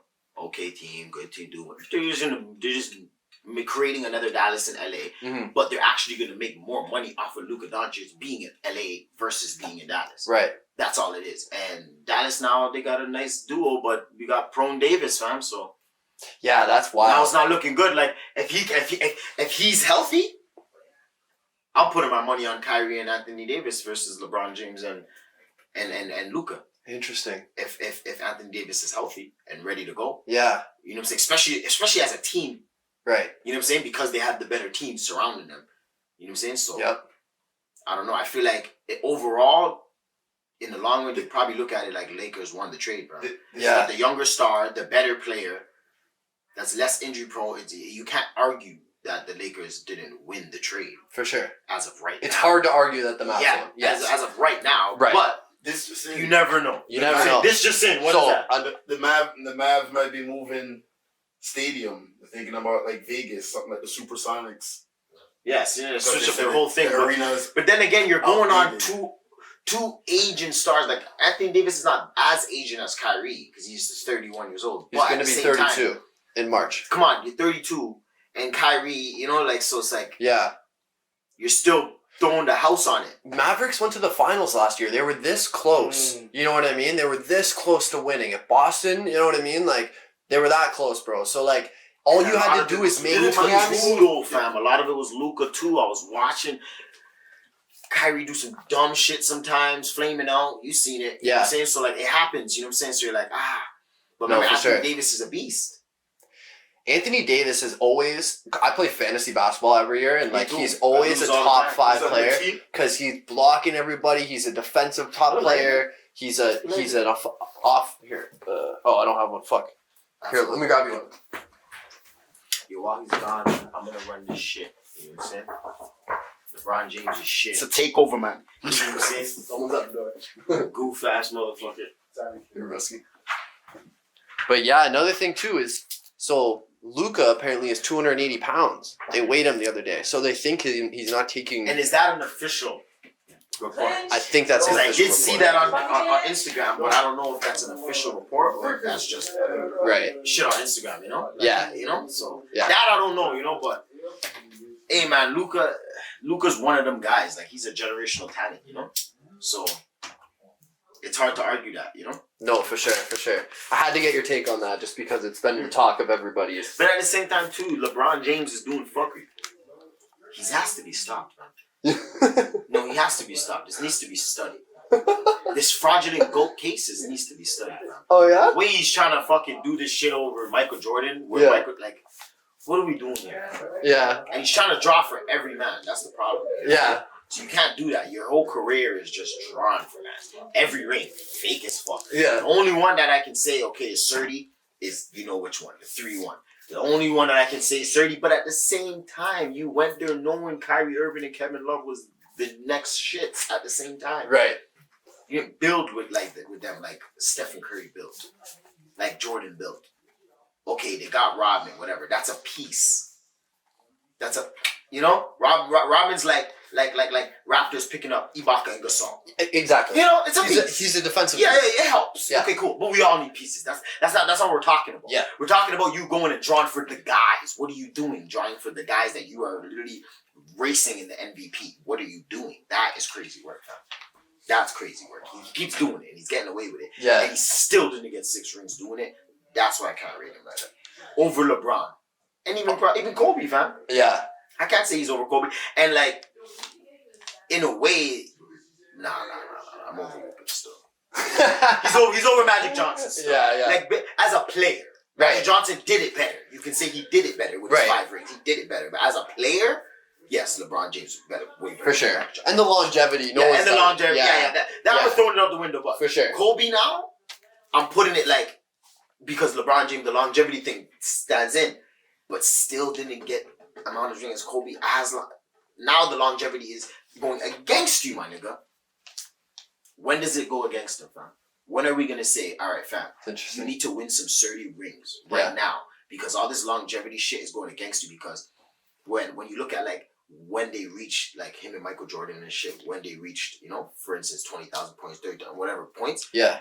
It's taking him way longer to do all the things that these guys were doing, Jordan and Kobe. It's taking way longer to do them. Oh, That's right. the problem. So it's like, fam, what are you doing, bro? Yeah. Now you might as well quit while you're ahead. It would have looked better. Yeah. And if you keep doing this for the next few years and you don't win, bro, and you're just racking up stats, you're gonna look even more fraudulent than to look like you're just durable. Like these guys couldn't have played. Yeah, I don't know if you're a hockey guy or if you watch NHL at all, but that's kind of similar. What's happening with Alex Ovechkin catching up to Wayne Gretzky. Wayne Gretzky, obviously, he's the GOAT. He has all the records, but he has a goal record, right? The most goals. And Ovechkin, I think, is 21 goals away. But because he's old, they're gifting him stats at this point. He's getting empty netters. Yeah. He's playing fucking extra minutes. You know what I mean? So they're gifting him it, right? It's kind of like the same. Real niggas will see through that shit. You know what I'm saying? The real like. It's guys like that just squirt it's heads like, yeah, and he shit. owns the stat, but who's the real winner? It's like Jordan, right? Like it's like on paper you see LeBron has more points, but Jordan is the better. You know, like it's like all around better player. Yeah. All of that, defensively, it's too much. The accolades, it's too much, fam. yeah, bro. It's too much. That's a whole segment if we wanted to get into it. Facts. You'd have to That bring could be someone here to debate me. That's a whole other interview. Yeah, you'd have to bring someone here to debate me, or also to just be me and you just talking about Jordan the whole time. For sure. Real shit. So let's go back to the music shit. You travel a lot. When did you start traveling? Because you don't even just do cross Canada traveling. You're going to France. You're going to Jamaica. You're going to Dominican. Talk about that. 2022. So pretty much when I got out, this is like my timeline, fam. That's why I say like the way I fucking strived through all this shit and conquered all this shit and came up and like stayed down, stayed level headed. You know what I'm saying? Didn't fucking do some dumb shit. You know what I'm saying? It needs to be studied, man. And people need to watch that and say, yo, this guy has been fucking getting the worst end of the stick and still thriving, where if you don't know about that shit, you'd be like, you're lying. This guy's living his best life. Right. You know what I'm saying? That's how modern it is. But why I say that is because that's like my whole travel thing. It started 2022. And that's the first time I left the country. Besides, like, when I was young, I used to go to Jamaica with my mom before I turned like, by the time I turned like 2 or 3, Right. I probably never went back. You know what I'm saying? So like, I don't really remember the memories. It's like stuff that she tells me. You know what I'm saying? But I came out of jail 2018 now, and I was going to, but then I was on parole until 2020. So that whole time from 2014 to 2020, I was away. I was gone. That whole time, even when I did come out, really, you know, 2019 times, you know what I'm saying? End of 2020, 2018. It was like I wasn't really out because I wasn't able to do certain things. You know what I'm saying? Right. Even with the music, I was able to drop certain songs. I was able to come to the city. That's why I say, where the first day out, what if I waited and was able to come to the hood, do a big video, all the man them, everything. It would have been way more viral than me doing it where I was on parole at my halfway house with a random video guy in an alley, a random alley by myself. You know what I'm saying? For sure. Things like that, you know what I'm saying? But like, I was always planning to do it, to travel and shit. From 2020, I got off parole, and then COVID hit. You know what I'm saying? So then I didn't want to take the vaccine and shit, so I didn't. But then once 2022 hit, then I fucking finally got to travel. So the whole time I just been waiting. But things just keep hitting me. Like, my mom died 2021. So like when the times came where like I could have had a chance, now she's going through her shit, so I couldn't leave. You know what I'm saying? Like, like, it was after she died that I started to do the tours. You know what I'm saying? Like, it was right there, fam. That year, the 2022, that I did the first tour. This guy Mike hit me up, or whatever, offered me a bag, and I said, "Fuck it, I'm gonna do it." You know, and that started this whole tour shit. You know what I'm saying? From that whole thing. You know what I mean? And then that's now my thing. That's why I've been doing so many vacations. It's because I do so much shows. So after a certain amount of shows, I take a vacation time. I need that dopamine hit. You know what I'm saying? For sure. Okay, let me get that so that way I can go harder for the next time I need it. I know what's coming. Hey man, it's part of artist burnout, bro. If you go too hard, man, you might just one day not want to do it no more. So you have to take time to want to get back into it, right? And that's what vacations are for, right? Like, that's that flow state, right? Getting into flow state. Exactly. You don't want it to be too easy or too hard. You need it right in the middle where, you know, yeah, you're still getting that motivation to thrive because you know that you could do better, but it's not weighing on you where you're just stressing and every day you're fucking, it's like sweatshop shit. Yeah. You can't live your life like that. You know what I'm No, saying? for sure. Those guys aren't the richest guys. The richest guys and the most successful guys and happiest guys are the ones that are letting it flow. You know what I'm saying? You gotta let it flow, fam. You gotta let it flow. That's all I was like telling that. people. That's dope, yo. We'll start wrapping it up here.